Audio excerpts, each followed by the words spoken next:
ሰላም ቤተሰቦቻችን እንደምን ሰነበታችሁ ከረማችሁ እያልን እንጠይቃለን። በአክብሮት ጤና ይስጥልን ብለናል። ያው እንደተለመደው ዛሬ ደግሞ አንድ አባታችንን ያው ብዙ ነገሮችን ያሳለፈ በቃ በብዙ ህይወት በጣም ብዙ ነገር ያሳየችው ሰው አለና እሱን አቅርበንላችኋል። እሱን ደግሞ እንደሚከተለው አሁን አብረን እናወራለን እንጫወታለንና እናንተ ደግሞ ውድ ኢትዮጵያውያን ያው ሐሳቡ ግልጽ ስለሆነ ይህ የቤት ጓዳ ነውና የቤት ጓዳ ምንድነው ሐሳቡ ከተባለ ደግሞ ያው ሰዎችን ከጎዳና ያሉ ሰዎችን በማውራት ችግራቸውን ደግሞ ለእናንተ በማካፈል እናንተ ደግሞ የምትችሉትን አንድም ሁለትም ዋጋ አላትና እንድትረዱልንና ከዚህ ህይወት ወጥተው እንዲያመሰግኑ እናንተም ደግሞ በእነሱ ዘንድ ትባረኩ ዘንድ ያው ከአምላካችሁ ጋር ትገናኙ ዘንድ ነውና ሰላም ነዎት? ሰላም ብያለሁ። እንዴት ነዎት? እስቲ በቅድሚያ ስምዎትን ያስተዋውቁ። ስሜ ብርሃኑ ደገፋ ይባላል። እኔ የቆየሁበት ስራ በውትድርና መልክ ነው። አረ ወታደር ነበሩ?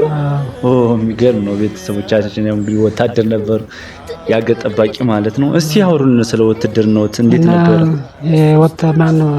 ያገለገልኩት ወደ 83 ጀምሬ እስከ 2002 ድረስ ነው። 83 ጀምሬ እስከ 2000 ድረስ ነው።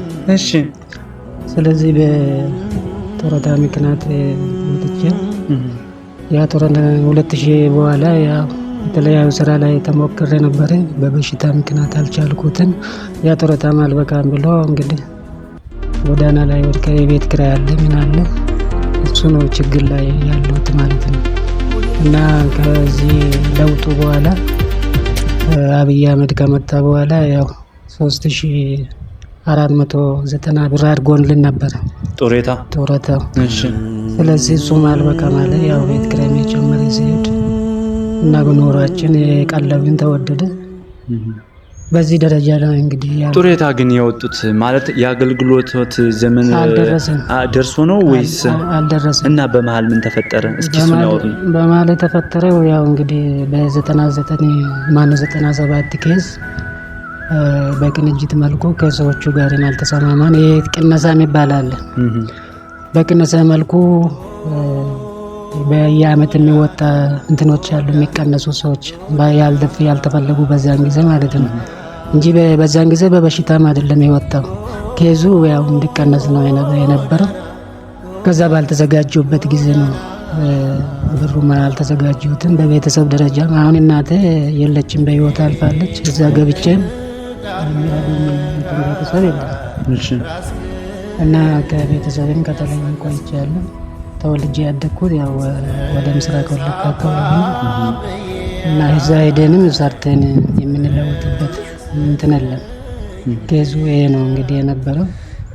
አወጣታችን ጊዜው ደርሶ ሳይሆን ከ10 ዓመት በላይ ካገለገልኩ የግድ ለማንኛውም ፖለቲካ ነክ ወይም ችግር ከሌለብን የተወሰነን ፐርሰንት ያስቀምጥልሃል መንግስት በዛን ጊዜ ማለት ነው።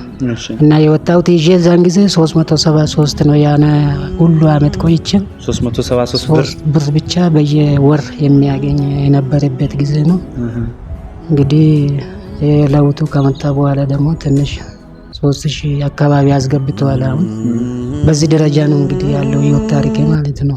ማለት አሁን እንዴት ነው? እስቲ በቃ ስለ ችግር ብቻ ማናወራና እስቲ በውትድርና ህይወት ከነበሩበት በቃ የማይረሳ በቃ ደስ የሚል ትዝታ ምንድን ነበረ? መቼም የውትድርና ህይወት በጣም ደስ የሚል ነው ይላሉ ሰዎች።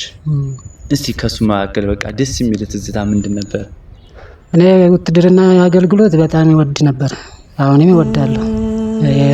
በጣም ውትድርና ማለት ሀገርን የሚያስከብር ራስን የሚያስከብር ሀገር ጠባቂ ከሀገርም አልፎ እስከ ዓለም ደረጃ ኢትዮጵያ የምትታወቅ ነበረች ነው እና እንኳን ለኢትዮጵያ ለሰላም አስከባሪ በአፍሪካ ደረጃ የምትታወቅ ሀገር ናት።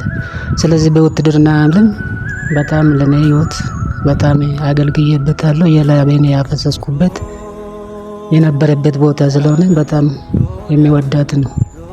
ትዝ የሚለኝ ግን ከስከፊ በቅነሳ ላይ ሲነገረኝ አስደንጋጭ የተነገረኝ በድብቆሽ ቦታ ሲባል ብቻ የደነገጥኩበት በጣም ትዝ ነው። ህይወቴ የጨለመበት የነበረበት ጊዜ በዛን ጊዜ ጥሩ አገልግሎት ላይ ነበርኩ። በዛን ጊዜ ነበር የሚያደርግ ያው መቶ አለቃ ነበርኩት። አረ መቶ አለቃ ነበሩ። በዛን ጊዜ መቶ አለቃ ነበርኩት። አሁን ከኔ ጋር መቶ አለቃ የሆኑት ሰዎች እስከ ኮሎኔል ደረጃ ላይ ነው ያለው። እንግዲህ በዛ ቦታ ቢኖር እስካሁን ድረስ ለኔም ለሀገሪቱ ጥሩ ጥቅም የሚያገኝበት ለሀገር የሚያገለግልበት ቦታ የነበረበት ቦታ ስለሆነ የውትድርና ለኔ ህይወቴን ነው ታሪኬም ነው። ይሄ ነው እንግዲህ። ቤተሰቦች ልጆች ምናምን አሉት? አልወለድኩት። ጋብቻ መስርቼ ነበረ። ያው በ97 የተለያየን ነው። እሱ ኢስትሩ መናገር አልፈልግም ከበድ ይላል እሱ።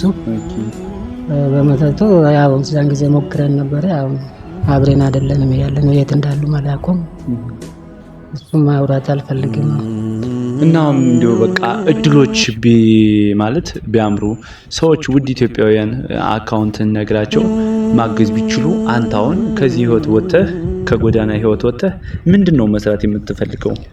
በቃ ስራው የተመቸልኝ ወይ በንግድ ዓለም ላይ ሰዎቹ በሚያመቻቹልኝ ነገር እኔ ፈቅጄ አይደለም ሰዎቹ በሚያመቻቹልኝ ኪሴ በሚፈቅድልኝ ንግድ ዓለም ላይ ሰማራ ህይወቴን የሚለውጥ ስራዎች ነው መፈለግ የሚፈልግ። ጉልበት ስራ ይሰራለሁ ብል አልችልም። ለምን አቅሜ በቃ እየደከመኝ ነው ሄደው። ምክንያቱ ምንድነው? ለአቅምህ መድከም? አቅም የለኝም። እንደገና እግር ህመም አለ። ምትም ነበረኝ። ያ ወጥተና ሰዓት የተመታው ቦታ አለ። እሱ ማንቀሳቀስም አንዳንድ ቦታ እንደ ሌሎቹ ወጣ ውረድ ሰርቼ እበላለሁ ምን እንትን የለኝም። ምናልባት በንግድ ዓለም ላይ ብሰማራ ትንሽ ህይወቴ ይቀይራል ምን ግምት አለኝ ማለት ነው። ህመሙ ምን ያክል ነው ማለት ይሄ ተጎርቶ በጦርነት ተጎርቶ አሁን ደግሞ ጎዳና ላይ ብርቱ አለ ዝናብ አለ። እስቲ እሱን እንደው ምን ይመስላል? ከጎዳናው የውትድርና ኑሮ ነው የሚሻለው። የጎዳና በጣም አስቸጋሪ ነው። እዚህ ጋር የተፈራረቁ ነገሮች አሉብህ። ግማሹ ይጫወታል፣ ይገርፋል፣ አስከባሪዎች አሉ። አጠፋም አላጠፋም አስቸጋሪ ነው ጎዳና ስራ። ዝናብ አለ፣ ፀሐይ አለ፣ ማታ ደግሞ ብርድ አለ። ያስፈራረቅልህ ራሱን የቻለ በሽታ ነው እሱ ራሱ። ከዚህ ውስጥ የተወሰነ ቤቱን ካን አግኝተህ ሰላም አግኝተህ በነፃነት የምትኖረው ቤት የመሰለ ነገር የለም። ሰው ወዶ አይደለም እንትን የሚያነው ሰው ወዶ አይደለም ልመናም ላይ እንትን የሚለው እና እንደ ተባለው እንደ ቅድም እንዳልኩት በተወሰነ በዚህ ደረጃ ቢወጣ ለኔም ህይወቴም ለሚረዱኝ ቤተሰብ ካለ ማህበረሰብ ካለ ለነሱም በእግዚአብሔርና እንትን የተወሰነ ላይ ይደርሳሉ ማለት ነው። በእግዚአብሔር ምስጋና አገኛለሁ ማለት ነው። እሺ ያው ማለት ያው እንግዲህ ውድ የቤት ጓዳ ቤተሰቦቻችን ያው እንግዲህ እንደምትሰሙት ብዙ ቻሌንጆች አሉና እስቲ ያው ወደ ጎዳና ህይወት ምን አበቃ እንድትወጣ የሰውን አስከፊት እንድታይ ያደረገህ ነገር ምንድነው? ከዙ ያው ቅድም እንዳልኩት የኢኮኖሚ አለመብቃት ነው። የኑሮ ችግር ነው። ኑሮ እየከበደ ነው የሚሄደው። ስለዚህ ያንን የሰው እጅ ካላየ ደግሞ ሰርቄ አትበላ። ሰርተ መብላት ካልቻልኩ ያው እሺ ማለት አሁን በቃ እስቲ ለጎዳና ህይወት ለዚህ ፀሐዩ ንፋሱ በቃ ሁሉ ነገር ወደሚፈራረቀው ምንድነው ያበቃ? ያው ስራ ሰርቼ መብላት አልችልም። ከጉዝ ምንድነው ከጉዳት የተነሳ ጉልበት ስራ መስራት አትችልም። ስለዚህ የጎዳና ላይ ቁጭ ብዬ ሰው እጅ ማያቱ ይሄ ነው አስቸጋሪ እንትን ሆነ። ወደዚህ ያመጣኝ ምክንያት ይሄ ነው። መነሻውም ይሄ ነው። ከዚህ በኋላ ያለው አማራጭ ይሄ ነው። አሁን የጉልበት ስራ በቃ መስራት አልችልም። አቅሜ እየደከመ ሄደ፣ እግሬም እየባሰ ሄደ። በዚህ መሰረት ነው እንግዲህ ወደ ጎዳና ልበቃ የቻልኩት ማለት ነው። ይሄ ነው እንግዲህ አሁን ሰዎች ቢያመቻቹልህ ማለት የጉልበት ስራ መስራት ማትችል ከሆነ ሰዎች ቢያመቻቹልህ ምን አይነት ስራዎችን መስራት ትችላለህ? ንግድ ስራ እሰራለሁ። ያው በጣም ጊዜው በሚፈቅደው ወቅቱ በሚፈቅደው ንግድ ስራ ሰርቼ ህይወቴን እለውጣለሁ የሚል ግምት አለ። እኔ ብያለሁ እኮ ንግድ ስራው ለኔ ጠቃሚ ነው፣ አዋጪ ነው። ከጤና አንፃር ለኔ አዋጪ ነው። ከተቻለ ደግሞ ያው ቁጭ ብለ የሆነ የሚታለማ ነገሮች ካለ ጓሮ ነገር እንኳን የሚገኝ አይመስልኝ። ዞሮ ዞሮ አዋጪ ለኔ የሚያዋጣኝ በንግድ ስራ ነው፣ ከህይወቴ አንፃር ማለት ነው። ይሄ ነው በጂ ካገኘው እንግዲህ ይሄ ነው እግዚአብሔር ጋር ቁጭ ብዬ እሱ ነው የምለው። እንደ ሱቅ መስራት አሁን እንደገና ማለት ነው። አዎ አታክልት የሚያዋጣ ዋጭ ነገር ያው ወቅቱ በሚፈቅደው ላይ ብዬ ያለው እንግዲህ ያው እንግዲህ ውድ የቤት ጓዳ ቤተሰቦቻችን እንደምትሰሙት እንደምታዩት ነውና እስኪ በስከ መጨረሻ ምን ማስተላለፍ ትፈልጋለህ? ምን ማለት ትፈልጋለህ? ህይወትስ ምን አስተማረችህ? እስቲ ለቤተሰቦቻችን እንግዲህ እኔ ማስተላለፍ የምፈልገው ያው ከኔ ተሞክሮ ሁሉም ያገኘው እንግዲህ እኔን ያስተማረች ጎዳና ችግርም ክፉንም ደጉንም አስተምራለች። በዚህ እንትኑ ላይ በውትድርና ላይ ብዙ ነገር ተምሬበታለሁ። በዚህ በጎዳና ላይም ብዙ ነገር ተምሬበታለሁ። ስላናኖርም ስለምኑ እንግዲህ ይሄ ነው ማስተላለፍ የሚያደርገው ለውድ ቤተሰቦቻችንም እንግዲህ ይህንን ድምጽ ሰምቶ የሚረዱኝ ካለ እግዚአብሔር ያግዛቸው፣ እግዚአብሔር ያመሰግናቸው። አዎ ምናልባት እንደኔ እንዳትሆኑ አስቀድሞ መጠንቀቅ ነው። አስቀድሞ ሁሉም ነገር ከተጠነቀቅ እንደኔ አትወር መጀመሪያ አስቀድሜ ሁሉም ነገር ብትጠነቀቅ ኖሮ ወደዚህ ደረጃ አልደርስም። የተገኘች ደግሞ ያገኘ ሰው በመንግስት ደረጃ ኑሮ ያለ ደሞዝተኛ የሆኑ ሰዎች ከዚህ ኑሮ አስከፊ ሁሉም ነገር ወጣቶችም ጎልማሶች ከኔ ይማሩ ነው መጠንቀቅ ነው የሚገባው እንጂ እንደኔ አይነት ጥሩ ቦታ ደረጃ ቆይቶ ወደዚህ ደረጃ እንትና አለው ብዬ አላሰብኩም ነበር። ጠንክራችሁ መስራት፣ ጠንክራችሁ መራሮት ነው እንግዲህ ይሄ ነው የምለው። እንታይላችሁ እንግዲህ ጠንክራችሁ መስራት ነው ከኔ መማር ያለባችሁ ነው የሚያስተላልፈው ዋና ነገር።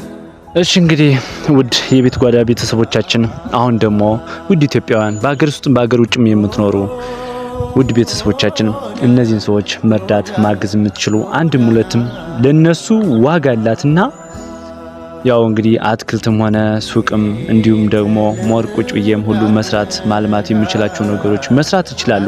ብቻውን ከጎዳና ህይወት ልውጣ እግሬንም ቢያመኝም እንኳን መስራት የሚችለውን ሁሉ ሞክራለሁ እያለ ነውና እስቲ አካውንት አለ አይደል?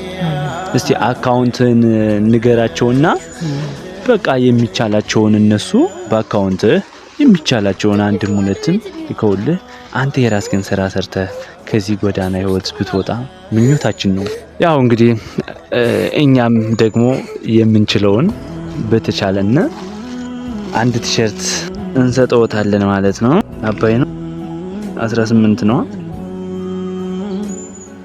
ያው እንግዲህ ውድ የቤት ጓዳ ቤተሰቦቻችን አባይ ባንክ ነውና ብርሃኑ ደገፈው ወለቃ ይላልና አካውንት ቁጥሩ 18 41 31 10 26 53 05 19 ነውና ዲስክሪፕሽን ላይም እናስቀምጥላችኋለን። የባንኩ ስም አባይ ባንክ ነው።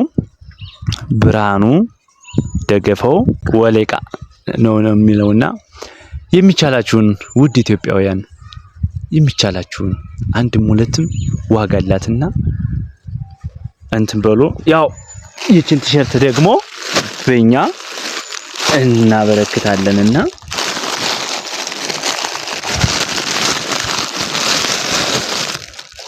ያው እንግዲህ የሚቻለንን መልበስም ይችላሉ። አሁን